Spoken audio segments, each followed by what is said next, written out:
1월 18일 법률방송 로투데이 시작하겠습니다. 첫 소식입니다. 오늘 국회에선 국회의원 특권 폐지를 위한 토론회가 열렸습니다. 고양이 목에 방울 달기. 국회의원 스스로 국회의원 특권을 내려놓을 수 있을까요? 어떤 말들이 나왔는지 토론회 현장을 김정래 기자가 취재했습니다. 오늘 국회의원 특권 폐지 토론회는 국회 개혁 차원에서 논의됐습니다. 정치권에선 더불어민주당과 자유한국당, 두 거대 정당 대표를 뺀 손학규 바른미래당 대표, 정동영 민주평화당 대표, 이정미 정의당 대표가 나란히 참석해 눈길을 끌었습니다. 토론회를 공동 주최한 심상정 정의당 의원은 의원 특권 내려놓기는 이제 선택이 아니라 국회개혁, 연동형 비례대표제 도입과 이를 위한 국회의원 수 증원의 필수 불가결한 당위의 문제라고 강조했습니다. 국민의 동의가 절대적으로 필요한 상황에서 특권 내려놓기는 단순한 국회 개혁을 넘어서서 대한민국 정치 대전환의 중심 과제로 이렇게 부각이 돼 있다고 생각합니다. 가장 먼저 도마에 오른 건 국회의원들에게 지급되는 입법 활동비와 특활비. 입법 활동하라고 월급을 주고 보좌진을 뽑아주고 한 건데 세금까지 면제되는 거액의 입법 활동비와 특활비를 따로 지급하는 걸 국민이 어떻게 바라보겠냐는 지적입니다. 입법활동비, 특별활동비가 국회 예산에서 1년에 한 141억 정도가 됩니다. 국회의원들 300명으로 나눠보면 4,700만 원 정도가 됩니다. 국회의원들이 입법활동을 하는 게 너무 당연한 일인데 이에 대한 해결 방안으로는 입법활동비 및 특별활동비 폐지를 통한 의원 연봉 삭감, 밀실 예산 금지, 국회 사용 예산 심의 감사위원회 구성 등의 내용을 담은 국회개혁 3법이 제안됐습니다. 이를 통해 국회의원들의 과도한 특권을 제한하고 예산 심의 처리면 벌어지는 예산 나눠먹기 실태와 깜깜이 국회 예산을 투명하게 하자는 겁니다. 논의의 첫 출발점을 국민이 왜 불신하는가 근본적인부터 이제 출발을 한다면은 사실은 저는 근본 논의는 국회의 어떤 근본 기능이라는 부분과 권한 그리고 특권을 갖다가 반드시 분리하는 데서부터 좀 시작을. 아울러 오늘 토론회에선 의원윤리심사와 실질적인 징계 방안 확보 등 일하는 국회, 책임지는 국회의원을 강제할 수 있도록 하는 다양한 방안들이 논의됐습니다. 면책 특권과 불체포 특권 등으로 대표되는 특권 내려놓기와 투명한 국회, 일하는 국회로 개혁하겠다는 게 오늘 참석한 국회의원들의 공통된 주장입니다. 그간 국민의 눈살을 찌푸리게 하는 뉴스가 끊이질 않았던 국회가 신뢰 회복을 통해 국민의 곁으로 더 다가갈 수 있을지 주목됩니다. 법률방송 김정래입니다. 아는 사람 아들의 강제추행 미수 혐의 재판 청탁 의혹을 받고 있는 더불어민주당 서영교 의원이 보수 시민단체들에 의해 직권남용 등 혐의로 오늘 검찰에 고발을 당했습니다. 법적인 쟁점을 짚어봤습니다. 김태현 기자의 심층 리포트입니다. 서영교 의원은 국회 법사위원이던 지난 2015년 5월 국회에 파견 나와 있던 김모 부장판사를 자신의 의원실로 불러 지인 아들에 대한 재판 청탁을 한 의혹을 받고 있습니다. 관련해서 오늘 두 곳의 보수단체가 서 의원을 부정청탁 등 혐의로 서울 남부지검과 대검에 각각 고발했습니다. 일단 부정청탁 금지법, 일명 김영란법을 적용해 서 의원을 처벌하기는 사실상 불가능합니다. 김영란법은 2016년 9월 시행됐는데 서 의원의 민원이 전달된 날은 2015년 5월로 김영란법이 시행되기 전이라 소급불가 원칙에 따라 김영란법으로 서 의원을 처벌할 수는 없습니다. 김영란법이라고 불리우는 부정청탁법에 의하면 명백한 부정청탁이 되는 것은 틀림이 없습니다만 윤리적으로는 명백히 비난받아야 될 상황이지만 법률적으로 직권남용 정범 처벌도 어렵다는 의견이 우세합니다. 서 의원이 당시 국회 법사위원이긴 했지만 재판 업무는 직접 연관이 없어 직권, 직무와 관련한 권한을 남용했다고 보기는 어렵다는 겁니다. 국회의원이 법사위에 있었다고 해서 그 국회의원의 직무와 어떤 재판 업무와 크게 상관관계가 있다고는 이제 보기가 어려워서 제 생각에는 직권남용죄의 정범이 되긴 좀 어려울 것 같고요. 다만 임종원 전 차장이 해당 혐의에 대해 직권남용 정범, 유죄가 성립하면 서 의원에 대해서 직권남용 공범이 성립할 여지는 있습니다. 그렇기 때문에 어떤 이메일의 구체적인 내용이나 어떤 청탁 당시의 상황을 이제 골고루 따져봐서 구체적인 사실관계가 인정이 된다면은 공범이.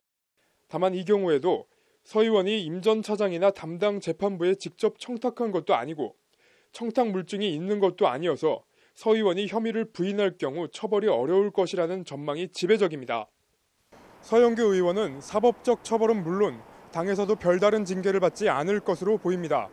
더불어민주당은 서 의원이 원내 수석 부대표 당직을 내려놓는 선에서 사건을 마무리하고 당 윤리심판원 조사 등 별다른 추가 조치는 취하지 않기로 했습니다. 법률방송 김태현입니다. 네, 국회 파견 판사 제도 얘기 더 해보겠습니다. 이호영 변호사의 뉴스화법입니다. 이 변호사님 어서 오십시오. 네, 안녕하세요. 네, 앞서 전해드린 대로 이 서영교 의원이 국회에 파견된 법관을 직접 만난 정황도 드러났습니다. 네, 국회는 파견 판사 제도를 없애겠다고 선언을 했어요. 네, 그 국회는 이제 그 법원과 그 검찰에서 법사위원회 그 전문위원을 파견받던 그 관행을 없애겠다라고 지금 밝혔고요. 이와 관련해서 그 유인태 국회 사무총장은 그 예전부터 그 입법부의 법률 검토를 그 사법기관에 맡기는 게 좀 적절하지 않다.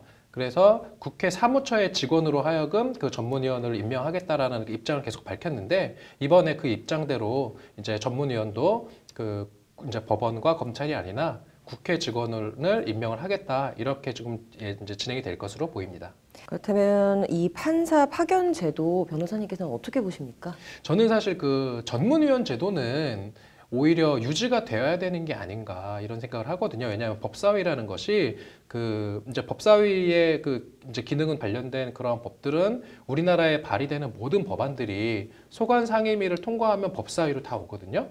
이렇게 우리나라의 모든 법안들을 법사위에서 다 심의를 해야 되기 때문에 좀 법률 전문가들이 법사위에 많이 필요한데 이러한 역할들을 대법원과 이제 검찰에서 이제 전문위원을 파견을 해서 좀 상당히 그 어떤 법안 심의의 전문성이라든지 이런 부분을 제고했던 측면이 있거든요. 그래서 전문위원 제도는 조금 유지하고 오히려 이번에 지금 문제가 그 어떤 드러났다. 뭐 물론 아직 사실관계가 확정된 것은 아니지만 이러한 어떤 문제가 지금 재판농단이라든지 이런 것들이 된 것은 사실 그 파견이 된 전문위원이 아니라 그 이제 자문관입니다. 자문관. 그래서 어떤 국회의원실과 연락을 취하는 그런 자문관이 오히려 문제의 소지가 더 크다. 전문위원 제도보다는 자문관 제도를 폐지하는 것이 더 적절한 것이 아닌가 저는 이렇게 보고 있습니다.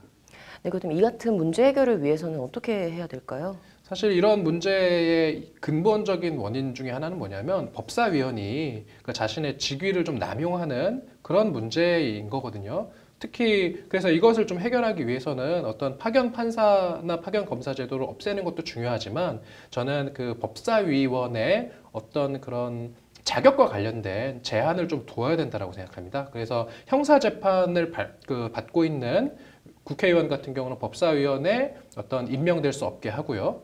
그 다음에 검찰의 수사를 받고 있는 경우에는 법사위의 간사를 맡지 못하게 해야 된다. 저는 이런 말씀 좀 드리고 싶습니다. 네, 그동안 이 국회 파견 판사들이 뭐 청탁의 핵심고리 역할을 해온 건 아니냐라는 지적이 많이 나오고 있는데요. 이번 좀 제도 개선으로 이런 폐단이 좀 근절됐으면 하는 바람입니다. 오늘 잘 들었습니다. 다음 소식입니다. 전국 2만 1000여 명 변호사들의 수장을 뽑는 제50대 대한변협 회장을 뽑는 변협 회장 선거 사전투표가 오늘 실시됐습니다. 변협 회장 선거는 본 투표보다 사전 투표율이 더 높다고 하는데 장한지 기자가 투표 현장에서 변호사들을 만나 차기 변협 회장에 바라는 게 뭔지 이런저런 얘기들을 들어봤습니다. 이른 아침부터 서울 서초동 변호사회관에 변호사들의 발걸음이 줄을 잇습니다. 오늘 변협회장 선거 사전투표는 전국 14개 지역 58개 투표소에서 오전 8시부터 오후 7시까지 동시에 실시됐습니다. 변호사들이 꼽은 가장 큰 관심사는 유사직역과의 다툼 문제였습니다.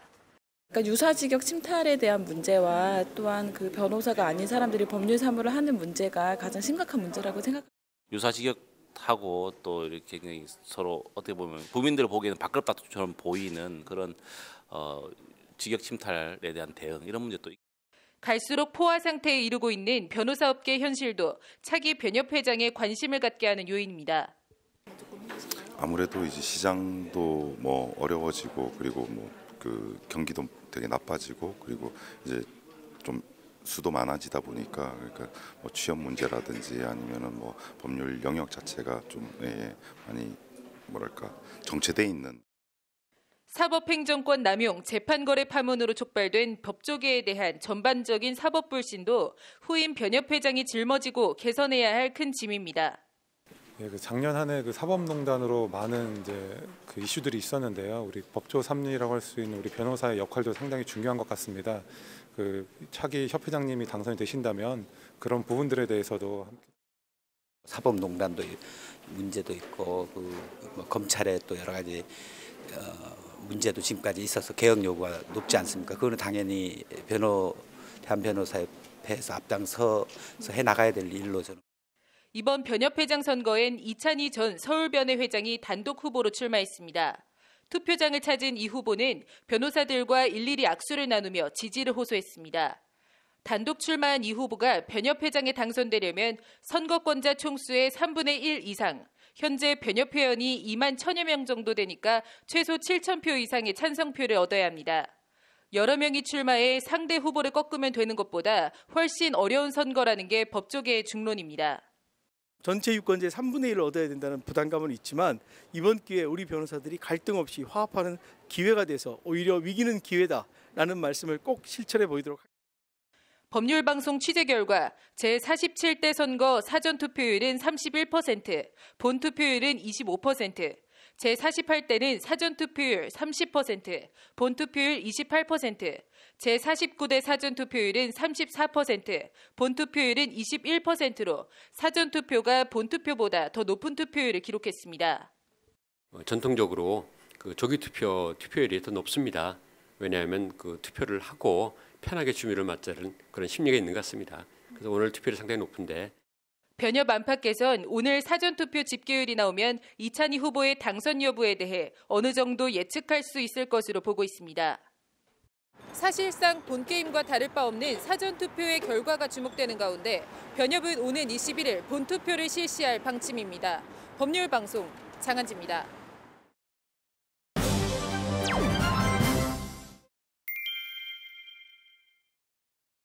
법률방송 기자들의 시선으로 바라본 세상. 오늘은 차별금지법에 대해 얘기해 보겠습니다. 취재 파일 이현무 기자입니다. 문재인 대통령이 지난 10일 신년 기자회견에서 겨울은 추워야 제맛이다며 인류학자들은 빙하기의 인간성이 싹텄다고 한다. 온기를 나누며 서로가 더 절실해졌다는 말을 했습니다. 하지만 인간의 역사는 연대와 나눔의 역사인 동시에 차별과 배제의 역사인 것도 부인할 수 없는 사실입니다. 당장 우리 사회가 당면하고 있는 문제만 봐도 여성과 남성 사이의 젠더 갈등 등 이런저런 차별과 갈등이 엄연히 존재합니다. 관련해서 우리나라에는 이런 근거 없는 혐오와 배제, 차별을 방지하려는 여러 법들이 제정돼 있습니다. 언뜻 떠올려봐도 장애인 차별금지법, 남녀고용평등법이 생각납니다. 장애인과 비장애인, 여성과 남성 등 차이를 차별로 하지 못하도록 하는 법안들입니다. 여기에 고용사 연령차별금지법, 기간제 및 단시간 근로자 보호에 관한 법률 등 노동과 관련된 법안들도 여럿 있습니다. 그런데 그런 생각도 듭니다. 이렇게 혐오와 차별을 금지해야 하는 대상마다 하나하나의 개별 법안들을 두고 차별을 금지해야 하느냐는 점입니다. 관련해서 평등권 등 보편적 인권을 규정하고 있는 우리 헌법 이념을 실현하기 위한 포괄적 법령으로 포괄적 차별금지법이라는 것이 있습니다. 말 그대로 모든 차별을 포괄적으로 금지하는 법안입니다. 그러나 이 법안은 국회 발의와 회기 종료에 따른 자동 폐기를 되풀이하며 장장 12년째 국회에 잠들어 있습니다. 포괄적 차별금지법의 국회 통과에 걸림돌이 되고 있는 가장 큰 현실적인 힘 가운데 하나는 동성애를 반대하는 일부 기독교 단체들입니다. 성정체성 등을 사유로 한 차별 금지를 담고 있는 포괄적 차별금지법이 동성애를 장려하고 하나님의 섭리에 어긋나는 법률이라는 것이 일부 기독교 단체들의 인식입니다. 동성애나 트랜스젠더 등 성정체성을 이유로 차별하지 말자는 것과 이를 장려하는 것이 같지 않음은 그 차이에 대해선 더 언급하지 않겠습니다. 다만 우리 법령에 여전히 존재하는 성주체성 장애라는 표현으로 대변되는 다수와 다른 성정체성을 단순히 다수가 아닌 소수라고 해서 장애로 계속 규정하고 있는 게 온당한지는 한번 생각해 볼 필요가 있을 것 같습니다. 다름과 차이가 차별의 이유와 근거가 되지 않는 사회가 되기를. 12년째 국회에 잠들어 있는 포괄적 차별금지법이 이번 국회에선 본회의의 문턱을 넘기를 바라봅니다. 법률방송 취재 파일 이현무 기자입니다. 이어서 법조계 소식 전해드리겠습니다. 검찰이 오늘 사법행정권 남용 재판거래 혐의 관련 양승태 전 대법원장에 대해 구속영장을 청구했습니다. 검찰은 최종 결정권자이자 책임자로 심각한 범죄를 직접 주도했다고 헌정사상 첫 전직 대법원장에 대한 영장 청구 사유를 밝혔습니다. 일제강점기 근로정신대 피해자들이 전범기업 후지코시를 상대로 제기한 손해배상 소송 항소심에서 법원이 피해자의 한 사람당 1억 원씩을 배상하라고 판결했습니다. 재판부는 어린 나이에 동원돼 혹독한 노동에 시달렸다고 판결 사유를 밝혔습니다. 심석희 선수를 성폭행한 혐의를 받는 조재범 전 코치에 대한 경찰의 첫 피의자 조사가 오늘 이뤄졌습니다. 경찰은 조 전 코치가 수감돼 있는 구치소를 찾아 심 선수가 제출한 고소장 내용 등을 토대로 조 전 코치를 추궁했습니다. 보수 성향 시민단체 자유연대 등이 오늘 동물권단체 케어의 박수현 대표를 사기 및 동물보호법 위반 등 혐의로 경찰에 고발했습니다. 박 대표는 2015년부터 지난해까지 200마리 넘는 동물을 안락사시킨 의혹을 받고 있습니다.